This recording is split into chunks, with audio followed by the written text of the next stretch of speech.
कधी एका गोष्टीवर शांतपणे विचार केलाय का तुम्ही? म्हणजे जेव्हा आपण 400 वर्षापूर्वीच्या इतिहासाकडे बघतो तेव्हा डोळ्यांसमोर नेमकं काय उभं राहतं? साहजिकच आहे यार. फक्त तलवारी, ढाळी, घोड्यांच्या टापा, महाल आणि मोठ्या लढाया. दुसरं काय? एक्झॅक्टली. आपण इतिहासातल्या एका राजाला अक्षरशः देवासारखं पूजतो. त्याला एका अतिमानवी चौकटीत बसून मोकळे होतो. पण तो राजा कधी आपल्यासारखा एखाद्या साध्या गोष्टीवरून डिप्रेशनमध्ये गेला असेल का? बापरे, हा विचारच ॲक्च्युली अंगावर काटा आणणार आहे. हो ना. त्याला कधी सगळं सोडून देऊन एकांतात रडावंसं वाटलं असेल का? माणूस म्हणून तो कधी आतून पूर्णपणे तुटला असेल का? यार, हा प्रश्न खूप भारी आहे. कारण जेव्हा आपण इतिहासाकडे बघतो ना, तेव्हा फक्त तो भव्यपणा दिसतो, पण त्या मागचा माणूस आपण कुठेतरी विसरतो. आणि म्हणूनच आज अक्षरवारीच्या या भागात सर्व ऐकणाऱ्या मंडळींचं मी मनापासून स्वागत करते. आज आपण याच माणसाचा शोध घेणार आहोत. हो, आणि आजच्या या सखोल गप्पांसाठी आपण जे पुस्तक निवडलंय ते म्हणजे ऐतिहासिक कादंबऱ्यांमधला एक गेम चेंजर, रणजित देसाई लिखित श्रीमान योगी. Oh my God! हे पुस्तक म्हणजे मला सांगायचंय की हे पुस्तक म्हणजे इतिहासाचं कोणतंही बोरिंग टेक्स्टबुक नाहीये. शून्यातून स्वराज्य उभं करणाऱ्या एका माणसाची, त्याच्या भावनांची आणि संघर्षाची ही नेक्स्ट लेव्हल गाथा आहे. अगदी बरोबर. आणि आजचं आपलं मिशन हाच आहे की आपण थेट त्या काळात जाऊन ती वाईब समजून घेऊया. हो, म्हणजे सुरुवातीलाच आपण तो प्रसंग घेऊया जो वाचताना ओ माय गॉड लिटरली रडायला झाला मला. 1665 सालचा तो काळ. मिर्झाराजे जयसिंग यांनी स्वराज्यावर चालून आलेत, पुरंदरचा तह झालाय. आणि त्या एका तहात महाराजांना आपले 23 गड किल्ले आणि लाखो होणांचा मुलूक गमवावा लागलाय. यार विचार कर, ही फक्त जमिनीची हानी नव्हती, तो केवढा मोठा मानसिक धक्का होता. टोटली. तो प्रसंग पुस्तकात ज्या पद्धतीने मांडलाय ना, तो सीन वाचताना मन सुन्न होतं. ज्या माणसाने शून्यातून रक्ताचं पाणी करून स्वतःच्या जीवाभावाच्या माणसांना गमावून एक एक किल्ला जिंकलाय, हो, त्याला स्वतःच्या हाताने तेच किल्ले मोगलांच्या घशात घालावे लागतायत. तो नैराश्याचा काळ किती भयंकर असेल यार. महाराज आतून पूर्णपणे तुटलेत, निराश झालेत. आणि अशा वेळी राजमाता जिजाऊ त्यांच्या पाठीशी कशा उभ्या राहतात बघ. त्या महाराजांना त्या नैराश्यातून बाहेर काढतात. स्वराज्य हे ध्येय एकमेकांना आठवून देतात. त्या सांगतात की हे राज्य फक्त जमिनीचा तुकडा नाहीये. किल्ल्यांच्या भिंती पडल्या तरी विचार जिवंत राहायला पाहिजे. हा जो आई आणि मुलामधला संवाद आहे ना, तो लिटरली अंगावर येतो. अरे हे एक्झॅक्टली आपल्यासारखंच आहे ना. म्हणजे काळ जरी 400 वर्षांपूर्वीचा असला तरी वाईब तीच आहे. म्हणजे कसं काय? बघ ना, आजही आपण जेव्हा पुण्यात किंवा मोठ्या शहरात गावातून येतो, रूमवर राहून स्ट्रगल करत असतो, एखादी एक्झाम पास होता येत नाही किंवा जॉबमध्ये मोठा सेटबॅक लागतो, तेव्हा माणूस आतून पूर्ण खचतो. एक्झॅक्टली. आणि अशा वेळी गावातनं आईचा फोन येतो किंवा घरची माणसं पाठीवर हात ठेवून जशी ताकद देतात ना, की काही नाही होत, आपण पुन्हा शून्यातून उभं राहू. अगदी तोच भावनिक आधार आहे. यार सिरियसली रिलेटेबल आहे. तो आई मुलाचा कनेक्ट एकदम रिअल वाटतो. कुटुंबाचा आधारच माणसाची सर्वात मोठी ताकद असते.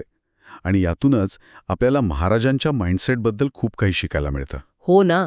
आणि मला वाटतं पुस्तकातला पहिला मोठा लेसन हाच आहे. आपण त्यांना नेहमी एका देवत्वाच्या चौकटीत बघतो, पण या कादंबरीत ते एक फ्लॉड हिरो म्हणून दिसतात. फ्लॉड हिरो म्हणजे तुला म्हणायचंय की ते चुकायचे? हो यार, सिरियसली माझा माइंडसेट बदलला हे वाचून. महाराज हे पहिल्या दिवसापासून परफेक्ट नव्हते. सुरुवातीला त्यांच्याकडूनही काही चुका झाल्या असतील, पण त्या चुकांमधून ते कसे शिकले हा प्रवास भारी आहे. अगदी बरोबर. तो प्रवास थक्क करणारा आहे. आणि त्या प्रवासामागे त्यांचा जो भावनिक आणि कौटुंबिक संघर्ष होता तो तर अवाक करतो. बापरे, तो इमोशनल टोल. राजकारणाचे डावपेच आखतानाच त्यांच्या वैयक्तिक आयुष्यात किती वादळं येत होती. शहाजीराजांचा मृत्यू, त्यानंतर सईबाईंचं अकाली जाणं, आणि सगळ्यात भयंकर म्हणजे स्वतःचा मुलगा संभाजीराजे मोगलांना जाऊन मिळणे. बाप म्हणून त्यांच्या मनाची काय अवस्था झाली असेल यार. हा विचारच किती विदारक आहे. एका बाजूला संपूर्ण राज्याची जबाबदारी आणि दुसऱ्या बाजूला स्वतःच्याच मुलाने शत्रूशी हात मिळवणीचं दुःख. तरीही या सगळ्या वैयक्तिक दुःखात त्यांनी राज्याचं काम एक दिवसही थांबवलं नाही. हा जो भावनिक गुंता आहे ना, तो रणजित देसाईंनी इतका जिवंत लिहिलाय की आपण त्या सीनमध्ये जगतोय असं वाटतं. हो, आणि दुःख पचवून निर्णय घेण्याची ती क्षमता म्हणजेच खरा राजेपणा. एकीकडे हा माणूस आतून तुटलाय आणि दुसरीकडे तो राज्याचं अत्यंत सूक्ष्म असं मॅनेजमेंट पण करतोय. आणि इथेच आपला पुढचा लेसन येतो, त्यांचं मॅनेजमेंट. बेसिकली हे त्यांचं अष्टप्रधान मंडळ, म्हणजे आजच्या भाषेत एका मोठ्या कॉर्पोरेट कंपनीचं बोर्ड ऑफ डिरेक्टर्स होतं. हा, ही कॉर्पोरेट अॅनालॉजी एकदम परफेक्ट आहे. 1674 मध्ये राज्याभिषेकाच्या वेळी त्यांनी हे मंडळ ऑफिशियल केलं. पण यातली सगळ्यात भारी गोष्ट काय होती माहितीये? काय? ही पदं त्यांनी वंशपरंपरागत ठेवली नाहीत. अरे छा, म्हणजे राजाचा मुलगा किंवा मंत्र्याचा मुलगा म्हणून पद मिळत नव्हतं? अजिबात नाही. फक्त आणि फक्त कर्तबगारी आणि गुणवत्तेवर सिलेक्शन व्हायचं. हे त्या काळातलं एकदम क्रांतिकारी पाऊल होतं. मग या बोर्ड ऑफ डायरेक्टर्समध्ये कोण कोण होतं? मी त्यांचे रोल्स कसे डिवायडेड होते? बघ, मोरोपंत त्र्यंबक पिंगळे हे पंतप्रधान किंवा पेशवे होते. पूर्ण राज्याच्या कारभारावर त्यांची देखरेख असायची. त्यांचा पगार होता वार्षिक 15,000 होन. एक मिनिट हा, इथे होण म्हणजे नक्की काय? होण हे सोन्याचं नाणं होतं. महाराजांनी अधिकाऱ्यांना जमिनीचे तुकडे देण्याऐवजी कॅशमध्ये म्हणजे होणमध्ये पगार देण्याची सिस्टम आणली. बापरे, म्हणजे थेट कॅश सॅलरी. हे तर एकदम मॉडर्न विजन झालं. हो ना? आणि बाकीचे मंत्री बघ, रामचंद्र नीलकंठ हे पंत अमात्य म्हणजे आजचे फायनान्स मिनिस्टर. सगळा जमा खर्च त्यांच्याकडे. अण्णाजी दत्तो हे पंत सचिव. सगळा महत्वाचा पत्रव्यवहार आणि जमीन महसूल ते बघायचे. आणि हंबीरराव मोहिते हे सेनापती. पूर्ण घोडदळ आणि पायदळ त्यांच्या हुकुमतीत. म्हणजे प्रत्येकाचा केआरए एकदम क्लिअर होता. हे काही अचानक उभा राहिलेलं मॉडेल नव्हतंच मुळी. एक्झॅक्टली. जर आपण ॲनालिसिस केलं ना, तर प्राचीन राजनीतीमध्ये, विशेषतः चाणक्याच्या नीतीमध्ये राज्याचे 7 अंग सांगितलेत. राजा, मंत्री, प्रदेश, किल्ले, खजिना, सैन्य आणि मित्र. पण महाराजांची दूरदृष्टी एवढी नेक्स्ट लेव्हल होती की त्यांनी यात एक 8वं अंग जोडलं. 8वं अंग कोणतं? आरमार म्हणजे नेव्ही. अरे वा, म्हणजे त्यांना आधीच कळलं होतं की समुद्रावरून धोका येऊ शकतो? हो यार, युरोपियन सत्ता, पोर्तुगीज, इंग्रज हे समुद्रावर वर्चस्व गाजवत होते. जोपर्यंत स्वतःचा आरमार नाही तोपर्यंत किनारपट्टी सुरक्षित नाही हे त्यांनी अचूक हेरलं. क्या बात आहे. आणि त्यांनी वतनदारी पद्धत पण मोडून काढली ना. ते काय होतं नक्की? हा एक मोठा मास्टर स्ट्रोक होता. वतनदारी म्हणजे राजा सरदारांना जमिनीचा महसूल गोळा करायचा अधिकार द्यायचा. मग त्यात प्रॉब्लेम काय होता? प्रॉब्लेम हा होता की सामान्य जनता राजाशी जोडली जाण्याऐवजी त्या स्थानिक वतनदाराशी जोडली जायची. आणि हे वतनदार प्रबळ झाले की राजा विरुद्धच बंड करायचे. सैनिकांची लॉयल्टी थेट राज्याशी नसायची. अच्छा, म्हणजे स्थानिक मालकच बॉस वाटायचा त्यांना. हो. महाराजांनी हाच धोका ओळखला आणि वतनदारी मोडून अधिकाऱ्यांना रोख पगार सुरू केला. यामुळे थेट राज्याप्रती निष्ठा निर्माण झाली. यार, हे सगळं ऐकायला खरंच थक्क करणार आहे. पण यार ऑनेस्टली एक गोष्ट मला प्रकर्षाने खटकली या पुस्तकात. काय? नाही यार, मला वाटतं ऑथरचा पॉइंट थोडा वेगळा होता किंवा ते चुकले कुठेतरी. या पूर्ण पुस्तकात कुठेच घटनांच्या तारखा आणि साल दिलेलं नाहीये. म्हणजे आपण ऐतिहासिक कादंबरी वाचतोय. 1659 मध्ये काय झालं, 1665 मध्ये काय झालं, हे कळल्याशिवाय तो कॉन्टेक्स्ट कसा लागणार? मला वाटतं रणजित देसाईंना हिस्टॉरिकल ॲक्युरेसीपेक्षा फक्त फिक्शनवर फोकस करायचा होता. अरे, काहीतरीच नीट वाचलं नाहीस तू. काय? पुस्तकाच्या शेवटी परिशिष्टामध्ये प्रत्येक भागानुसार तारीखवार घटनाक्रम सविस्तर दिलेला आहेच. हो, पण मुख्य कथेत नाहीये ना. अरे, पण ऑथरला आपल्याला ते बोरिंग टेक्स्टबुकसारखं फील होऊ द्यायचं नव्हतं. जेव्हा आपण कादंबरी वाचतो तेव्हा आपण पात्रांच्या वाईबमध्ये शिरतो. प्रत्येक पानावर जर सालांचा उल्लेख आला तर तो फ्लो तुटतो यार. ओके, सांग तुझं व्हर्जन. म्हणजे नक्की काय म्हणायचंय तुला? मला हे म्हणायचंय की लेखकाला आपल्याला त्या महालात महाराजांसोबत उभं करायचं होतं. आणि तू हिस्टॉरिकल ॲक्युरेसीबद्दल बोलतोयस. त्यांनी जे संशोधन केलंय ना, ते बघून वेड लागायला होतं. म्हणजे नक्की काय केलंय त्यांनी? त्यांनी शेकडो ऐतिहासिक कागदपत्रे वाचली, डच आणि इंग्रजी साधनांचा अभ्यास केला.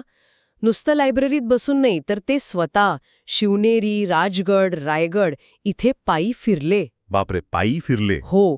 आणि महाराजांच्या शेवटच्या आजारपणाचं वर्णन करण्यासाठी त्यांनी नांदेडच्या एका प्रख्यात आयुर्वेदिक वैद्यांची मदत घेतली होती. अरेच्या, हे मला माहीतच नव्हतं. आणि लढायांचे सीन्स इतके रिअल का वाटतात?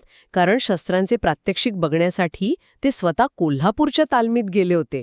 दांडपट्टा कसा चालवतात हे त्यांनी प्रत्यक्ष बघितलं होतं. Okay, point taken. माझी चूक झाली. ही मेहनत खरंच कौतुकास्पद आहे. हो ना. आणि तारका परिशिष्टत असल्यामुळे वाचनाचा आनंद भंग पावत नाही, हेही पटलं मला. हां. अरे थांबा एक मिनिट. आपण चहा पिता पिता एवढ्या भारी गप्पा मारतोय, पण ऐकणाऱ्यांना एक आठवण करून देते. काय? अजून सबस्क्राईब नाही केलं अक्षरवारीला, आत्ताच करा. दर आठवड्याला असाच नवीन आणि भारी भाग येतो. नोटिफिकेशन ऑन ठेवा. सिरियसली मंडळी, एकदम फ्री आहे. आणि अशा डिस्कशनमुळे आपला माइंडसेट डेव्हलप होतो. अगदी बरोबर. आता आपण पुन्हा पुस्तकाकडे येऊया. एक गोष्ट नोटीस केलीस का तू? कोणती? या पूर्ण पुस्तकाचा नायक जर स्वतः शिवाजी महाराज असतील, तर या पुस्तकाची नायिका कोण आहे यावर नेहमी चर्चा होते. हो, मला माहिती आहे. नरहर कुरुंदकरांची प्रस्तावना. एक्झॅक्टली. ती 25 पानांची प्रस्तावना म्हणजे राज्यशास्त्राचा आणि शिवकालीन परिस्थितीचा एक नेक्स्ट लेव्हल मास्टर क्लास आहे. यार, ती प्रस्तावना तुम्ही 2-3 वेळा वाचली. कुरुंदकरांनी फक्त कौतुक नाही केलंय, त्यांनी तटस्थपणे विश्लेषण केलंय. महाराजांनी राज्यकारभार करताना कौटिल्याच्या राजनीतीचं कसं पालन केलंय हे त्यांनी सांगितलंय. राजनीती म्हणजे फक्त सत्ता मिळवणं नाही, तर ती रयतेसाठी वापरणं. हो, आणि यावरूनच आपला पुढचा लेसन येतो. सर्व धर्म समभाव आणि माणुसकी. फक्त लढाया जिंकून कोणी महान होत नाही यार. खरंय, महाराजांच्या सैन्यात एवढंच काय तर आरमाराच्या प्रमुखपदीही इतर धर्मांच्या लोकांचा समावेश होता. आणि स्त्रियांचा आदर हे तर स्वराज्याचं मूळ तत्व होतं. कल्याणच्या सुभेदाराच्या सुनेचा प्रसंग हा फक्त एक सीन नाहीये, ती राज्याची पॉलिसी होती. अगदी. शत्रूच्या स्त्रियांनाही सन्मान मिळाला पाहिजे. रांजाच्या पाटलाला दिलेली शिक्षा बघ. सत्तेचा गैरवापर करणाऱ्याला अजिबात माफी नव्हती. त्यांनी माणसांची मनं जिंकली यार. हो ना, म्हणूनच ते जाणते राजे ठरले. पण जसं ही कादंबरी शेवटाकडे जाते ना, तसतसं मन एका वेगळ्याच दुःखाने भरून येतं. तो शेवटचा काळ वाचताना खरंच खूप अस्वस्थ व्हायला होतं. शरीराची साथ सुटत चाललेली असते. आणि रायगडावरचं ते राजकारण, स्वतःच्या माणसांमधले मतभेद. आणि स्वराज्याचं पुढे काय होणार ही चिंता, हे सगळं खूप जड आहे यार. याच अनुषंगाने मला शेवटी एक अस्वस्थ करणारा विचार मांडायचा आहे. कोणता विचार? आपण मघाशी अष्टप्रधान मंडळाची चर्चा केली. त्यांनी एकदम परफेक्ट सिस्टम उभी केली. पण ही संपूर्ण यंत्रणा ज्या एका माणसाच्या नैतिक अधिष्ठानावर उभी होती, तो माणूसच जेव्हा नसतो, तेव्हा त्या यंत्रणेचं काय होतं? बापरे, हा खरंच एक गंभीर विचार आहे. कारण सिस्टीम कितीही भारी असली तरी चालवणारी माणसं महत्वाची असतात. हो ना. ज्या मंडळाला त्यांनी एवढ्या विश्वासाने स्थापन केलं, त्याच यंत्रणेने महाराजांच्या पश्चात स्वतःचा मूळ उद्देश हरवला का? आपापसातले सत्ता संघर्ष आणि गटबाजी हे आपण नंतरच्या इतिहासात पाहतोच. एका माणसाच्या निधनानंतर त्या यंत्रणेला तो गाडा पेलवला का? हा प्रश्न नक्कीच विचार करायला लावणार आहे. आणि तो एकाकीपणा सगळं जग जिंकणाऱ्या राजाच्या वाट्याला शेवटच्या दिवसांत किती भयंकर लोनलीनेस आला असेल. ते राजे पण जितकं भारी वाटतं, तितकंच ते वेदनादायी होतं. टोटली. हा विचार इतिहासाकडे एका व्यावहारिक दृष्टिकोनातून बघायला लावतो. हे पुस्तक आपल्याला फक्त भूतकाळात नेत नाही, तर मानवी स्वभावावरही विचार करायला भाग पाडतं. तर मंडळी, हे पुस्तक नक्की वाचा. तुमचा पर्स्पेक्टिव्ह बदलेल, गॅरंटेड. आणि कमेंटमध्ये नक्की सांगा तुम्हाला महाराजांच्या आयुष्यातला कुठला पाठ सगळ्यात रिलेटेबल किंवा प्रेरणादायी वाटला. हो, आणि पुढच्या भागात एक और मस्त पुस्तक येतंय, ते मिस करू नका. तोपर्यंत मस्त वाचा आणि विचार करत रहा. बाय. जय महाराष्ट्र. जय महाराष्ट्र.